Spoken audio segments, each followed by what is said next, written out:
है कि कार्तिक का महीना है, त्योहारों का भंडार है। त्योहार चल रहा है, त्योहारों के बारे में कुछ ना पढ़ें ये भी एक बेईमानी है। क्योंकि पढ़ाई जो है, पढ़ाई तो ये कहता है कि हर मुद्दे पर और हर बिंदु पर पढ़ाई होती रहे, जानकारी मिलती रहे। ठीक है, तो आज का जो आप लोग का क्या कथन है, किस चीज पे पढ़िएगा? छठ पर्व। क्या छठ पर्व? आप लोग छठ पर्व। छठ पर्व, ठीक।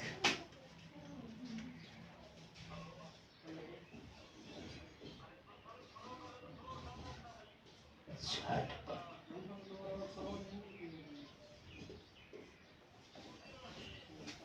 चलिए शुरू करते हैं चैप्टर छठ पर्व वाला। छठ पर्व हम दो भागों में, छठ पर्व नहीं, छठ पर्व का जो मानना है या कहते हैं कि छठ पर्व हम क्यों मनाते हैं और किस किस रूप में मनाते हैं, हम लोग यहीं पर समझ जाते हैं, मात्र दो भागों में बांट करके। ठीक है, छठ पर्व का पहला लड़का, मतलब छठ पर्व का कहना है कि क्यों छठ पर्व क्यों मनाते हैं। पहल का उसका कारण हो गया सामाजिक,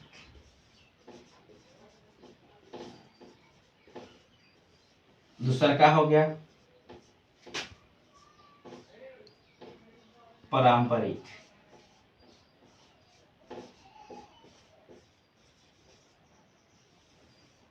ठीक है, तीसरा हो गया आस्था। आस्था का मतलब क्या होता है? विश्वास। ठीक है, ये विश्वास हो गया। चौथा धर्म। हम देखते हैं कि छठ पर्व मनाते क्यों हैं? सामाजिक तौर पे, पारंपरिक तौर पे, आस्था विश्वास के तौर पे, न तो धर्म के तौर पे, इसीलिए ना छठ मनाते हैं। लेकिन छठ जो पूजा है भिन्न भिन्न नामों से तो जाना ही जाता है, लेकिन किसको और रूपों में बांटते हैं। इसके बाद देखते हैं वैज्ञानिक दृष्टिकोण से।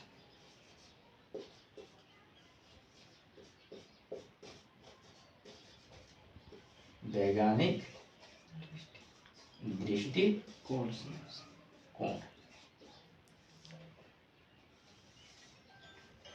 वैज्ञानिक दृष्टिकोण है। वैज्ञानिक दृष्टिकोण में पहले क्या आता है? सामाजिक रूप में रोग मुक्त,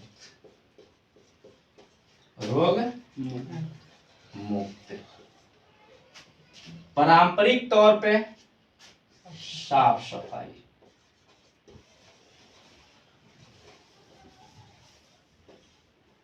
और आस्था के तौर पे क्या होता है? आस्था के तौर पे ऐसे बोलेंगे स्वास्थ्य लाभ, और धर्म के नाम पे पूजा पाठ। ये ना हुआ, यही ना हुआ। सामाजिक छठ मनाते हैं, सामाजिक तौर पे, पारंपरिक तौर पे, आस्था के, धर्म के नाम पे। और वैज्ञानिक दृष्टिकोण में कह रहा है कि वैज्ञानिक दृष्टिकोण में आप आइएगा तो रोग मुक्त कर सकता है, साफ सफाई, स्वास्थ्य लाभ, पूजा। लेकिन इसके अलावा एक ठो और है जो किसी किताब में लिखा हुआ है या नहीं लिखा हुआ है, लेकिन मेरे मान्यता के अनुसार, मेरे विश्वास के अनुसार उसको हम बोलते हैं CLTS। याद रख लीजिए, आप लोग काम आएगा, नोट भी कर सकते हैं आप लोग। CLTS, TS लिख भी देते हैं CLTS।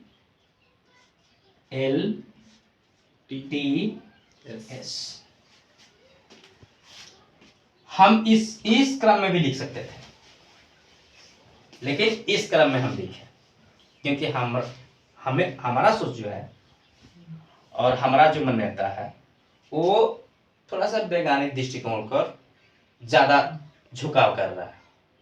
तो हम इसलिए यहाँ इस चीज को यहाँ न लेकर के यहाँ हम लिख दिए। आप लोग को यदि पूछना होगा तो इस पर पूछ सकते हैं कि CLTS का मतलब क्या होता है। CLTS को यहाँ कहते हैं, यहाँ हम लिख सकते हैं CLTS। C से कम्युनिटी, CLTS। C से होता है कम्युनिटी,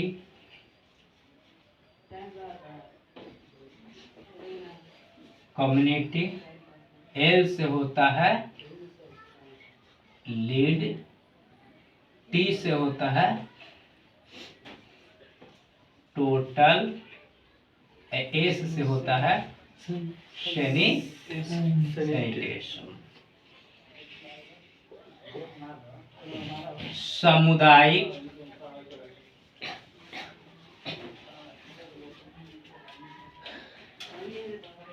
संबंधित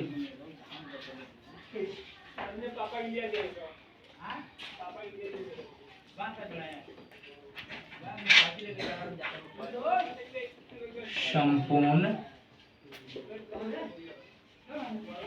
स्वच्छता। समझ में आ गया? समुदाय संबंधित संपूर्ण स्वच्छता। ठीक, CLTS। अब इसको हम यहाँ पर रखे हैं छठ पूजा के बारे में रखे हैं कि ये CLTS भी कोई चीज होता है। ठीक है, तो इस चीज को आप लोग बखूबी अच्छा से समझिए। अब होता है कि इस पे एक बिंदु पर हम विचार करते हैं कि सामाजिक तौर पे छठ कैसे मनाए, ये क्यों मनाए। हम सामाजिक तौर पे इसलिए मनाए कि समाज मनाता है, समाज करते आ रहा है, सब लोग करते हैं तो हम भी करते हैं। परंपरा पे कह रहा है कि परंपरा क्या कहता है, पारंपरिक। मतलब पारंपरिक का मतलब ये हुआ कि हमारे पूर्वज लोग मनाते आए हैं तो हम भी देखा देखी मना रहे हैं। कुछ इसमें ज्यादा जानकारी नहीं है, फिर भी हम लोग मना रहे हैं। ठीक है, दूसरा है, ये तीसरा है आस्था। आस्था का मतलब क्या होता है, विश्वास। इस पर विश्वास है कि कुछ मंगत मांगेंगे, कुछ कहेंगे कि हे छठी मैया, हे सूर्य भगवान, हमको कुछ दे दीजिएगा। अगला वर्ष जो है लड़का के मुंह में एक तो जूता रख देंगे और उसे 5 गाँव जो है भिक्षाटन कराएंगे और जो पैसा अर्जित होगा वह छठ कराएंगे। यही ना होता है साहब।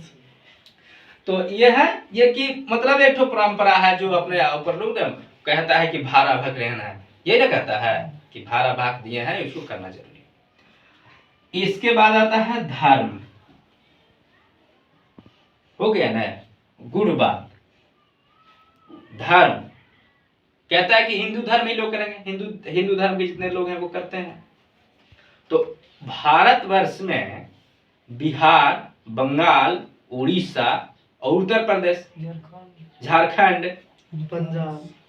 पंजाब कहाँ से है?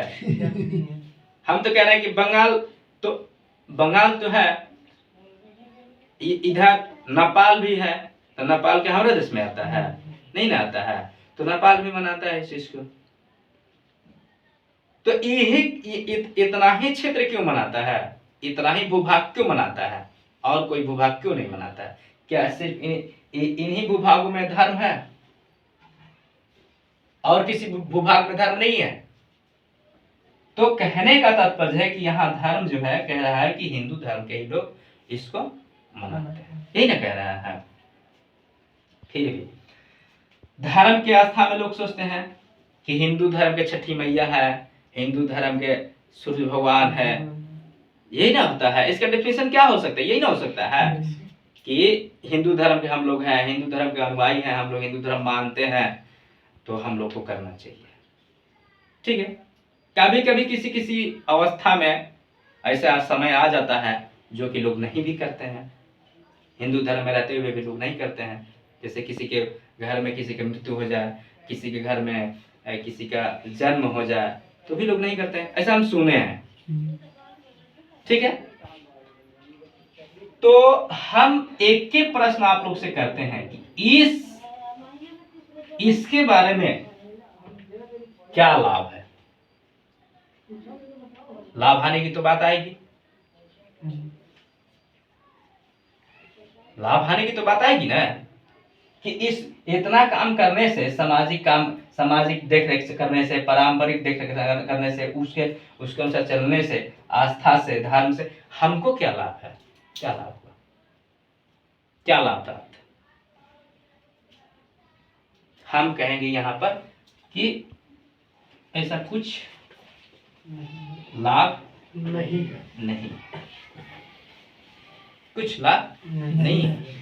यदि आप लोग को लगता हो किसी को कि इस बात से, हमारे बातों से या हमारे पढ़ाई से किसी को ठेस लगती है, किसी के भावना को ठेस लगता है, तो मैं उसके भावना को कतई ठेस नहीं पहुंचा रहा हूं। मैं आप लोगों को जो सार्थक चीज है, जो सही है, वो बता रहा हूं। मेरा उद्देश्य ये है कि जो सार्थक है, सही है, उसको आप लोग के यहाँ पहुंचाने की मेरी कोशिश है। ठीक है, आप आते हैं वैज्ञानिक दृष्टिकोण पे। तो वैज्ञानिक दृष्टिकोण पे कह रहा है कि रोग मुक्त होंगे। बहुत अच्छी बात है, रोग मुक्त होंगे। कैसे? कह रहा है कि सामाजिक देखरेख कर रहे हैं, इसमें क्या कर रहे हैं? उपवास कर रहे हैं। उपवास कर रहे हैं ना, तो उपवास करने से क्या होता है? रोग मुक्त। कैसे रोग मुक्त होगा? तो जब हम उपवास करते हैं तो हमारे शरीर में जितने भी प्रकार के टॉक्सिक जहर होता है वो बाहर निकल जाता है। होता है कि नहीं? टॉक्सिक जो है, जहर है, वो बाहर निकल जाता है। बहुत प्रकार के चीज हम खाते हैं जिससे हमारे शरीर में जहर होता है, वो जहर बाहर निकल जाता है। पारंपरिक साफ सफाई, जब कभी भी हम कुछ भी हम नहीं छुए हैं, अभी तक साफ सफाई नहीं किए हैं, स्वच्छ नहीं रखे हैं, तो कपड़ा भी धुलाई कर लेते हैं, घर भी सफाई कर लेते हैं। जहां सफाई नहीं करने के भी स्थान होता है, जहां हम झाड़ू पोछा अभी तक नहीं लगाए हैं, वहां भी हम जाकर के साफ सफाई कर लेते हैं। कर लेते हैं कि नहीं कर लेते? ये सच्चाई है ना इस आस्था में। इसके बाद कह रहे कि आस्था, ये विश्वास, हम कह रहे कि स्वास्थ्य कैसे सही रहेगा? जब हमारे शरीर में जो कमियां रहेंगी, टॉक्सिक रहेगा, जहर रहेगा, वो बाहर निकल जाएगा, तभी तो स्वस्थ हो जाएंगे हम। अब कह रहा है कि धर्म के आड़ में हम क्या करते हैं? पूजा पाठ के नाम पर हम फलहार लाते हैं। फलहार लाते हैं ना, तो फलहार लाते हैं तो कौन खाता है? छठी मैया खाती है? नहीं, हम ही लोग खाते हैं। तो हम लोग जब खाते हैं तो पूजा पाठ के नाम पर, धर्म के नाम पर हम लोग पूजा पाठ करते हैं। अब पूजा पाठ जब हम करते हैं तो उससे क्या होता है? जो हम ग्रास खाते हैं उससे क्या होता है? हमारे जो शरीर में एनर्जी है, पौष्टिक आहार है, वो जाता है तो हमारा शरीर तंदुरुस्त रहता है। और जो भी हमारे टॉक्सिक निकलता है बाहर, जो हमारे उपवास रहने में जो हमारे एनर्जी जो है, जो ऊर्जा है, वो जब निकलती है बाहर तो इस चीज को वो पूर्ति कर देता है। तो फिर हम नया शुरू होते हैं, फिर हमारे अंदर एक नया तंदुरुस्ती आती है, फिर हमारे अंदर नया मजबूती आती है। और एक तो और हम जोड़ना भूल गए हैं, जो भौगोलिक दृष्टिकोण है। भौगोलिक, याद रखना, भौगोलिक घटना भी है ये, इसको हम नहीं लिख पाए थे, ये भौगोलिक घटना भी है इसमें। कार्तिक महीना में अमावस्या के 6 दिन बाद जो सूरज निकलते हैं, और सूरज निकलते हैं उससे जो अल्ट्रावायलेट किरणें निकलती हैं, वो अल्ट्रावायलेट किरणें इतना खतरनाक होती हैं कि यदि डायरेक्ट किसी भी जानवर या यदि पृथ्वी पर आ जाए और टकरा जाए तो कैंसर हो जाएगा, घाव हो जाएगा, नाना प्रकार के रोग हो जाएगा। लेकिन ऐसा कुछ बनावट है हमारे वायुमंडल में कि वो हमारे यहाँ तक आते आते कुछ कम हो जाता है, या ज्यादा कम हो जाता है, माने बहुत ज्यादा कम हो जाता है। तो बहुत ज्यादा कम होने का उससे भी तो बचना है ना। तो उससे बचने के लिए हम क्या करते हैं कि अर्घ देते हैं, अर्घ देते हैं। तो अर्घ जब हम दे रहे हैं तो उससे क्या हो रहा है कि जितना भी जो 7 गो किरण है जो अर्घ दे रहे हैं, तो कैसा अर्घ दिया जाता है? अर्घ कभी भी दिया जाए तो आप लोग जानकार हो चुके हैं, तो अर्घ सर से ऊपर जो भी है, तांबा हो पीतल हो, खासतौर से तांबा के लोटा में या तांबा के जो भी हो, उसको सर से ऊपर करके बोलिए कि सर से ऊपर गिराइए और नीचे से सूर्य को देखिए, इससे आंख ठीक रहेगा। विटामिन ए और डी आता है ना, तो विटामिन ए और डी और जो भी विटामिन होंगे वो हमारे शरीर के हड्डियों पर चमड़े पर लगेंगे ना, तो हमारा शरीर स्वस्थ रहेगा। इसका वैज्ञानिक दृष्टिकोण है। तो छठ पूजन जो है वास्तविक रूप से हम लोग को करना चाहिए, और हम कहेंगे कि ना इसमें किसी का धर्म देखना चाहिए और ना किसी को ऐसा परिस्थिति देखना चाहिए। छठ पूजा जो है आस्था ही नहीं, एक वैज्ञानिक दृष्टिकोण से महापर्व है। क्या आप लोग समझ गए बढ़िया से? चैप्टर अच्छा लगा जी? एकदम बहुत अच्छा। चलिए, और कुछ पूछना है आप लोगों को? हाँ सर, इससे मतलब छठ हम धर्म क्यों सभी धर्म क्यों नहीं मनाते इसको? अच्छा प्रश्न है। सभी धर्मों का इसमें यदि जाएंगे कि सभी धर्म क्यों नहीं मनाता है, तो सब धर्मों का अपना अपना एक रीति रिवाज है। यस। इसी चीज को यदि कोई 1 महीना तक मनाए तो हम लोग के लिए भी सही है। यदि इसी चीज को कोई 1 सप्ताह मनाए तो भी सही है, कोई इसी चीज को 1 दिन मनाए तो भी सही है। लेकिन मनाए तो इसी तरीके से। कौन सा ऐसा धर्म है जो उपवास नहीं करता है?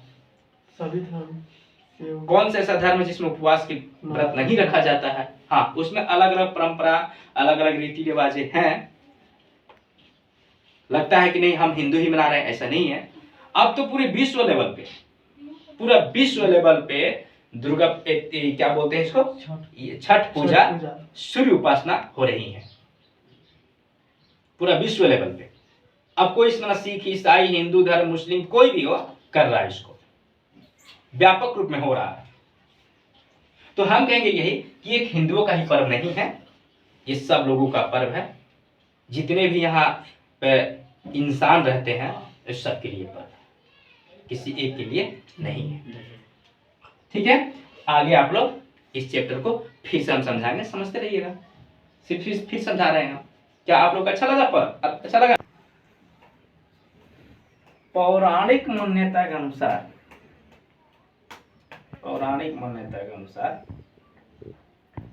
संसार में बहुत कुछ घटनाएं हुई है, बहुत कुछ घटनाएं हुई। महाभारत भी हुआ है, महाभारत काल में कर्ण का जन्म हुआ है। कर्ण बहुत सारे चीज को दान भी दिए हैं। इसके अलावा कर्ण को कुछ ऐसी बातें बताई गई कि कर्ण आप बलशाली होना चाहते हैं, आप मेधावी होना चाहते हैं, तेज तरार होना चाहते हैं, तो कार्तिक महीने के अमावस के 6 दिन बाद आप गंगा स्नान कीजिए और भीगे हुए वस्त्र में सूर्य को जल दीजिए। वहां से ये प्रथा स्टार्ट हुई और आज तक ये प्रथा जो है चली आ रही है। और इसी प्रथा को हम छठ के रूप में मना रहे हैं, क्योंकि देखते हैं कि कार्तिक अमावस्या के 6 दिन बाद छठ आ जाता है। इसी दिन उनका जो शरीर है, कर्ण का जो शरीर है, वो पूरा बलशाली हो गया, बुद्धिजीवी हो गए, गाथाएं कह रही हैं, वेद कह रहा है कि उनका जो शरीर है हिष्ट पुष्ट हो गया, उनका जो शरीर है कवच कुंडल से भर गया, सूर्य का पुत्र है, इसलिए सूर्य के वह उपासक भी थे, उपासना भी करना उनका लाजमी था। इसी तरह से मान्यता चली आ रही। बहुत सारी घटनाएं हैं जो बाद में हम विवेचित करते रहेंगे, आपको बताते रहेंगे हम।